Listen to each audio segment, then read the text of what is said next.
వి gold trusted gold buyers మీరు తాకట్టు పెట్టిన బంగారాన్ని విడిపించి ఈ రోజు ఉన్న మార్కెట్ ధరకు కొనబడును.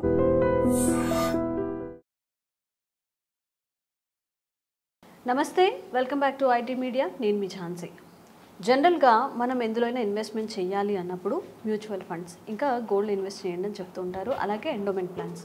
ఇవి కాకుండా ఇంకా ఎలాంటి ఇన్వెస్ట్మెంట్ ప్లాన్స్ ఉన్నాయి, ఎందులో చేస్తే మన అమౌంట్ అనేది సేఫ్గా ఉంటుంది, ఈ విషయాలను తెలుసుకుందాం.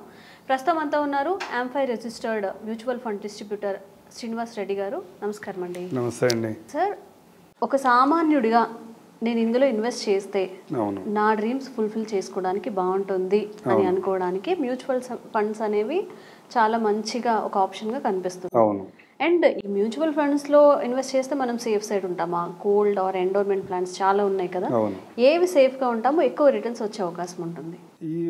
మనం ఏదైతే మాట్లాడుతున్నామో ఎండోమెంట్ ప్లాన్స్ కానీ, గోల్డ్ ఇన్వెస్ట్మెంట్ కానీ, మ్యూచువల్ ఫండ్ ఇన్వెస్ట్మెంట్ కానీ, లేదా రియల్ ఎస్టేట్ కానీ, ఇవన్నీ కూడా లాంగ్ టర్మ్లో వెల్త్ క్రియేట్ చేసే ఆప్షన్స్ అందరికీ కూడా.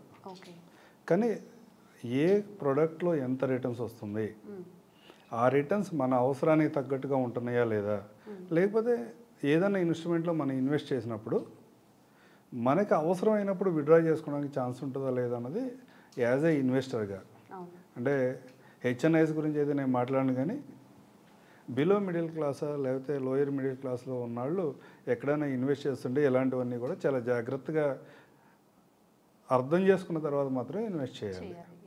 జనరల్గా ఎండోమెంట్ ప్లాన్స్ అంటే ఇప్పుడు కొంచెం ట్రెండ్ కొంచెం మారి వేరే ఆప్షన్స్కి వస్తున్నాం, కానీ ఇంతకుముందు ఫ్యామిలీస్లో ఏమైనా కొత్తగా పిల్లలు పుట్టినా లేదా పిల్లలకి ఏదైనా మంచి జాబ్ వచ్చినా ఒక ఎల్ఐసి, ఒక ఇన్సూరెన్స్ పాలసీ చేయండి. ఒక ఇన్సూరెన్స్ పాలసీ చేస్తే అదొక మీకు భరోసాగా ఉంటుంది లాంగ్ టర్మ్లో. లాంగ్ టర్మ్లో పిల్లల ఎడ్యుకేషన్, మ్యారేజ్కు, ఇంకోదానికి రిటర్న్స్ బాగుంటాయని చెప్పి ఒక ఎండోమెంట్ ప్లాన్ ఇచ్చేవాళ్ళం. ఆ ఎండోమెంట్ ప్లాన్లో ఏముంటుంది, రిస్క్ కవరేజ్ ఉంటుంది, అట్లాగే న్యాచురల్ రిస్క్ కవరేజ్ కూడా పర్టికులర్గా న్యాచురల్ డెత్ కూడా. అంటే చాలా ఇన్సూరెన్స్ ప్లాన్స్లో మాకు న్యాచురల్ డెత్ వస్తుందా, ఓన్లీ యాక్సిడెంట్ లాగా ఇస్తారంటారు, కానీ ఎండోమెంట్ ప్లాన్స్లో న్యాచురల్ డెత్ ఇస్తారు, యాక్సిడెంటల్ డెత్ కవర్ చేస్తాం. ఇవేమీ జరగకుండా టర్మ్ పీరియడ్ వరకు ఉన్న వాళ్ళందరికీ మెచ్యూరిటీ ఇస్తారు. దాంట్లో రకరకాల ఆప్షన్స్తో ఒక ప్లాన్ ఉంటుంది. తర్వాత గోల్డ్ మనందరికీ తెలిసిందే, మన ఫేవరెట్ అందరికీ కూడా. జనరల్గా లాస్ట్ 25 సంవత్సరాల్లో లేదా ఒక 40 సంవత్సరాలు హిస్టరీ కనుక, అంటే ఈక్విటీ మార్కెట్స్ ఎప్పుడైతే ఇండియాలో స్టార్ట్ అయినాయి అప్పటి నుంచి క్యాలిక్యులేట్ చేస్తే ఇయర్ ఆన్ ఇయర్ 10% కంటే కొంచెం ఎక్కువ రేట్నే జనరేట్ చేసింది గోల్డ్ కూడా. లేదా రీసెంట్ అంటే లాస్ట్ 40 years అంటే టర్మ్ వినటానికి కూడా చాలా ఎక్కువగా కనపడుతుంది. ఒక 25 years తీసుకుంటే, అంటే రీజనబుల్ టర్మ్ అది కూడా. 25 years తీసుకుంటే ఈక్విటీ మార్కెట్స్లో మేము ఏదైతే రెగ్యులర్గా స్టాక్ మార్కెట్లో ఇన్వెస్ట్ చేయండి, ఇండెక్స్లో ఇన్వెస్ట్ చేయండి అని చెప్తామో, వీటన్నిటికంటే ఇండెక్స్ కన్నా కూడా గోల్డ్లోనే ఎక్కువ రేట్ని వచ్చింది. గోల్డ్లోనే ఎక్కువ రేట్ని వచ్చింది. ఏదైతే ఇండెక్స్ ఫండ్ అని మనం ఏదైనా సెన్సెక్స్లో ఇన్వెస్ట్ చేయండి, మీకు మార్కెట్లో వాలటైలిటీ రిస్క్ చాలా తక్కువ ఉంటుంది, మీకు రిటర్న్స్ ఎక్కువ వస్తాయని మేము ఏదైతే చెప్తామో, దానికన్నా కూడా లాస్ట్ 25 years డేటా మనం క్యాలిక్యులేట్ చేసుకుంటే గోల్డ్లోనే ఎక్కువ రేట్ని వచ్చింది.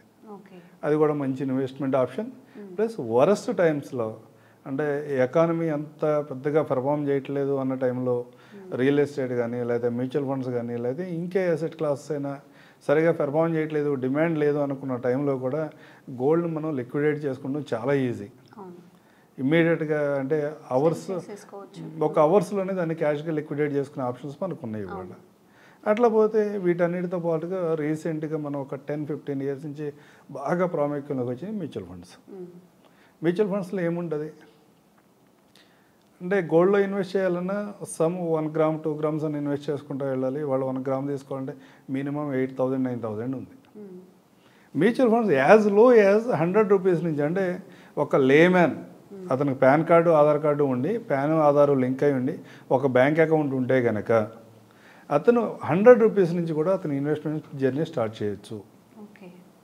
ప్లస్ రిటర్న్స్ ఎట్లా ఉంటాయి లాంగ్ టర్మ్లో. మనం ఏదైతే ఇంతకు ముందు మాట్లాడుకున్న గోల్డ్ గురించి కానీ, మ్యూచువల్ లేదా ఎండోమెంట్ ప్లాన్స్ గురించి అని మాట్లాడుకున్నామో, వీటన్నిటితో పోల్చుకుంటే కూడా దీంట్లో లాంగ్ టర్మ్లో హిస్టారికల్ రిటర్న్ తీసుకున్న లేకపోతే ఎక్స్పెక్టేషన్ తీసుకున్నా కానీ ఇవన్నీ కూడా ఇన్ఫ్లేషన్ బీట్ చేసుకుంటా జీడిపి కంటే ఎక్కువ గ్రోత్ని జనరేట్ చేస్తున్నాయి చాలా ఫండ్స్. ఇండియాలో ఇవాళ దగ్గర దగ్గర 400+ ఫండ్స్ ఉన్నాయి మ్యూచువల్ ఫండ్స్లో. ఇవన్నీ కూడా రెగ్యులర్ స్కీమ్స్లో డైవర్సిఫైడ్ ఈక్విటీలో. నేను సెక్టార్ ఫండ్స్ గురించి ఏం మాట్లాడుతున్నా, లేదా ఇండెక్స్ ఫండ్స్ గురించి ఏం మాట్లాడుతున్నా, ఓన్లీ డైవర్సిఫైడ్ ఈక్విటీ ఫండ్స్లోనే మనం సోకాల్డ్గా మనం మాట్లాడుకునే small cap, mid cap, large cap, flexi, multi అనే వీటిల్లో కూడా దగ్గర దగ్గర 400 ఫండ్స్ ఇవాళ మార్కెట్లో ఉన్నాయి. 400 ఫండ్స్లో దగ్గర దగ్గర 18 ఫండ్స్ 25 ఇయర్స్ కంప్లీట్ చేసుకున్నాయి ఇప్పటికీ. ఈ 25 ఇయర్స్ కంప్లీట్ చేసుకున్న ఈ ఫండ్స్ రిటర్న్స్ ఎట్లా ఉన్నాయని క్యాలిక్యులేట్ చేస్తే ఇందాక మనం మాట్లాడుకునేటప్పుడు గోల్డ్ ఈక్విటీ కంటే ఎక్కువ రిటర్న్ జనరేట్ చేసిందని నేను చెప్పాను. గోల్డ్ కన్నా కూడా ఎక్కువ రిటర్న్ జనరేట్ చేసింది దగ్గర దగ్గర 15 ఫండ్స్. అవుట్ ఆఫ్ 18లో 15 ఫండ్స్ లాస్ట్ 25 ఇయర్స్లో గోల్డ్ కన్నా ఎక్కువ రిటర్న్ జనరేట్ చేసినాయి. ప్లస్ దాంట్లో 18లో ఒక 10 ఫండ్స్ అయితే కరెక్ట్గా మనం క్యాలిక్యులేట్ చేస్తే గోల్డ్ కన్నా డబుల్ రిటర్న్ జనరేట్ చేసినాయి. ఇట్లాంటి ఆప్షన్స్ రకరకాలుగా ఉంటాయి. ఎండోమెంట్ ప్లాన్స్లో ఏముంటుంది, మీరు ఏదైనా ఒక పర్టికులర్ టర్మ్ కోసం పాలసీ తీసుకుంటే ఆ టర్మ్ అయిపోయే వరకు మీరు కంటిన్యూస్గా పే చేయాలి. ఆ టర్మ్ అయిపోయిన తర్వాత మీకు మెచ్యూరిటీ వస్తే మధ్యలో రిస్క్ ఏమైనా జరిగితే రిస్క్ కవరేజ్ వస్తుంది. జనరల్గా ఎండోమెంట్ ప్లాన్స్ మనం తీసుకుంటున్నప్పుడు ఒక 25 ఇయర్స్ పిల్లాడికి ఏదైనా పాలసీ ఇస్తుంటే కూడా 40 ఇయర్స్ దగ్గర ఆగిపోతాం. అందుకంటే ఎక్కువ టర్మ్ తీసుకోలేం. ఎందుకంటే కంటిన్యూ పే చేయాలి, ఫ్యూచర్లో ఫైనాన్షియల్స్ ఎలా ఉంటాయో తెలియదు కదా అని 20 ఇయర్స్ 25 ఇయర్స్కే మనం లిమిట్ అయిపోతాం. మ్యాక్సిమం కూడా ఈ 35 ఇయర్స్ వరకే ఉంటాయి. కానీ అదే మ్యూచువల్ ఫండ్లో స్టార్ట్ చేస్తే కనుక అదే అమౌంట్ మ్యూచువల్ ఫండ్లో స్టార్ట్ చేస్తే చాలా ఆప్షన్స్ ఉన్నాయి కాబట్టి ఒక చోటే పెట్టే అవసరం లేదు. కాబట్టి అదే మ్యూచువల్ ఫండ్లో ఏముంటుంది, మీరు ఎన్ని రోజులైనా ఇన్వెస్ట్ చేయొచ్చు. ఎంత అమౌంట్నైనా ఇవాళ స్టార్ట్ చేసినా ఫ్యూచర్లో దాన్ని ఇంక్రీజ్ చేసుకోవచ్చు, డిక్రీజ్ చేసుకోవచ్చు, హోల్డ్ చేసుకోవచ్చు. లేదా మధ్యలో పార్షియల్ కనుక అవసరాలు ఉంటే కనుక మీ అవసరాలకు తగ్గట్టుగా దాంట్లోంచి విత్డ్రా చేసుకోవచ్చు.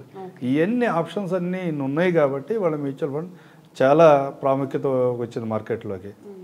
జనరల్గా ఇంకా మాట్లాడితే మమ్మల్ని క్వశ్చన్ అడుగుతూ ఉంటారు, ఎండోమెంట్ ప్లాన్స్ అంటే మీకు ఎందుకు నచ్చదు, టర్మ్ ఇన్సూరెన్స్ తీసుకోండి, మ్యూచువల్ ఫండ్లో ఇన్వెస్ట్ చేయండి అని చెప్తూ ఉంటారు. ఎందుకు ఈ విధంగా చెప్తున్నారని చాలామంది మాట్లాడతారు. ఒక ఉదాహరణ తీసుకుందాం. ఒక 30 సంవత్సరాల వ్యక్తిని కనుక ఒక ఎండోమెంట్ ప్లాన్ ఒక 1 crore పాలసీ ఇస్తే అతను సంవత్సరానికి దగ్గర దగ్గర 3 లక్షల రూపాయలు పే చేయాలి 35 ఇయర్స్ టర్మ్ పెట్టుకుంటే. 35 ఇయర్స్ కంటిన్యూగా సంవత్సరానికి 3 లక్షల రూపాయలు అతను ఆ ఇన్సూరెన్స్ పాలసీకి పే చేస్తూ ఉంటే చివరికి ఒక అతనికి 5 కోట్ల రూపాయలు వస్తాయి మెచ్యూరిటీగా. మధ్యలో రిస్క్ జరిగితే ఇదంతా తర్వాత విషయం. 5 కోట్లు వస్తుంది. అదే మేమేం చేస్తామంటే మేము మ్యూచువల్ ఫండ్లో సహజంగా ఆ 1 crore పాలసీ ఒక టర్మ్ ఇన్సూరెన్స్ తీసుకో. టర్మ్ ఇన్సూరెన్స్ తీసుకుంటే దగ్గర దగ్గర నీకు 30,000 రూపాయల ప్రీమియంతోనే అయిపోతుంది 1 crore ఇన్సూరెన్స్ కవరేజ్. అంటే ఫ్యూచర్లో ఎలాంటి ఫైనాన్షియల్ ఇబ్బందులు ఏమైనా వచ్చినా కానీ 30,000 మేనేజ్ చేయడం ఈజీ. 3 lakhs మేనేజ్ చేయడం కొంచెం కష్టమే కదా ఎవరికైనా ఇబ్బందులు ఉన్నప్పుడు. అందుకని ఈ 3 lakhsతో నీ పాలసీ కంటిన్యూగా చివరి వరకు నీకు ఇన్సూరెన్స్ కవరేజ్ ఉంటుంది. రెస్ట్ ఆఫ్ ద అమౌంట్ని కనుక 3 lakhsలోంచి 30,000 తీసేసి 2.5-2.7 lakhs అమౌంట్ని ప్రతి సంవత్సరం మీరు మ్యూచువల్ ఫండ్లో ఇన్వెస్ట్ చేసుకుంటూ వెళ్తే ఎండోమెంట్ ప్లాన్స్లో ఏదైతే వచ్చే మీకు 5 కోట్ల బదులు ఇక్కడ 18 కోట్ల వరకు రావడానికి అవకాశం ఉంది. ఇది ఓన్లీ 13% CAGRలో.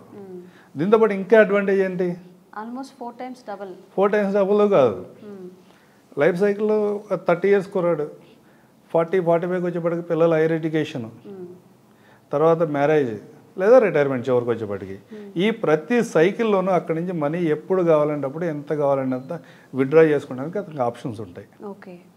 కానీ మార్కెట్ కండిషన్స్ మ్యూచువల్ ఫండ్స్ అనే సబ్జెక్టు మార్కెట్ రిస్క్ అని చెప్తాం. కానీ వాలటాలిటీ రిస్క్ ఎప్పుడున్నా లాంగ్ టర్మ్లో ఎవరైతే 7-10 ఇయర్స్ కంటే ఎక్కువ మ్యూచువల్ ఫండ్లో హోల్డ్ చేసి ఉంచారో వాళ్ళందరికీ కూడా చాలా వరస్ట్ ఫండ్స్ కూడా దగ్గర దగ్గర 10-12% కంటే ఎక్కువ రిటర్న్ జనరేట్ చేసినాయి. అంటే ఇంకా కంఫర్ట్గా చెప్పాలంటే మేము ఇవాళ ఉన్న FDs కంటే ఎక్కువ రిటర్న్ జనరేట్ చేసినాయి. చాలా మార్కెట్లో ఉన్న ఈ ఫండ్ చాలా వరస్ట్, దీంట్లో రిటర్న్స్ ఏమీ రావట్లేదు అనుకున్న ఫండ్ కూడా FD కంటే ఎక్కువ రిటర్న్ జనరేట్ చేసింది. అలా కొన్ని బ్రహ్మాండంగా పర్ఫార్మ్ చేసిన ఫండ్స్ ఉన్నాయి. వాటిని క్యాలిక్యులేట్ చేసుకుంటే FDతో పోల్చుకుంటే 2 times 3 times రిటర్న్ జనరేట్ చేసింది. అలాంటి ఆప్షన్స్లో మల్టిపుల్ ఆప్షన్స్ ఉంటాయి.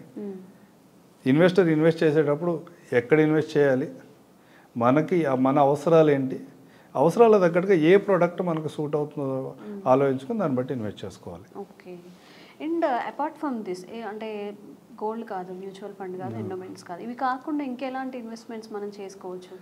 జనరల్గా మనకి తెలిసిన రియల్ ఎస్టేట్, కానీ చిన్న టికెట్తో మనం ఇన్వెస్ట్మెంట్ అయితే అక్కడ చేయలేం. దాంతోపాటు స్టాక్ మార్కెట్, మ్యూచువల్ ఫండ్తో పోల్చుకుంటే స్టాక్ మార్కెట్లో ఎక్కువ రిస్క్ ఉంటుంది. వీటన్నిటిని కంపేర్ చేసుకోవాలి. ఇన్వెస్ట్మెంట్ చేసుకునేటప్పుడు మనం ఎంత రిస్క్ని హ్యాండిల్ చేయగలుగుతాం అన్నది కూడా చూసుకుని, మనం ఎంత ఇన్వెస్ట్ చేయగలుగుతాం అన్నది చూసుకుని దాన్ని బట్టి ప్లాన్ చేసుకోవాలి. ఓకే, థ్యాంక్ యూ అండి. థ్యాంక్ యూ అండి.